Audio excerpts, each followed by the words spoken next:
ഇന്ന് children's day ആയതുകൊണ്ട് നമുക്ക് നമ്മളെ പീഡിയാട്രീഷ്യൻ ഡോക്ടർ റംഷീദ് സാറുണ്ട് ഊട്ടിയിൽ. നമുക്ക് സാറിട്ട് എന്തെങ്കിലും യൂസ്ഫുൾ ആയിട്ടുള്ള ഒരു ഇൻഫോർമേഷൻ നമ്മളെ കുട്ടികൾക്ക് കിട്ടുമെന്നൊന്ന് സാറോട് നമുക്ക് ചോദിച്ചു നോക്കാം.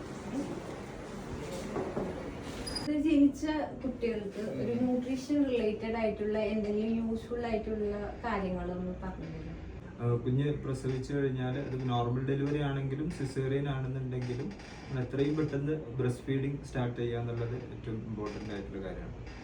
കാരണം എന്താ വെച്ച് കഴിഞ്ഞാൽ അമ്മമാരുടെ മുലപ്പാലിലുണ്ടാവുന്ന ഏറ്റവും ന്യൂട്രീഷ്യസ് ആയിട്ടുള്ള കണ്ടൻസ് ആണ് ആദ്യത്തെ ദിവസങ്ങളിൽ ഉണ്ടാവുക. അപ്പോൾ അത് നിർബന്ധമായിട്ടും നമ്മൾ ബ്രസ്റ്റ് ഫീഡിങ് എന്തായാലും ചെയ്യും.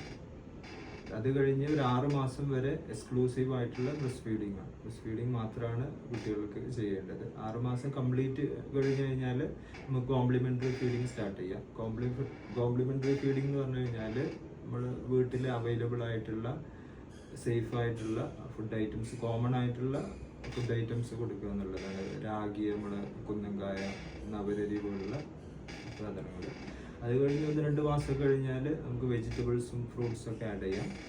പിന്നെ ഒരു 10 മാസമൊക്കെ ആയി കഴിഞ്ഞാൽ കുട്ടികൾക്ക് മുട്ട കൊടുക്കാം. പിന്നെ ഫിഷ്, ചിക്കൻ ഐറ്റംസ് ഒക്കെ.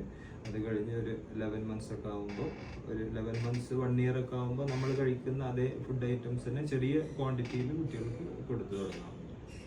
Thank you. വളരെയധികം യൂസ്ഫുൾ ആയിട്ടുള്ള ന്യൂ മദേഴ്സിന് പ്രത്യേകിച്ച് യൂസ്ഫുൾ ആയിട്ടുള്ള കാര്യങ്ങളാണ് ഇപ്പോൾ സാറ് പറഞ്ഞത്.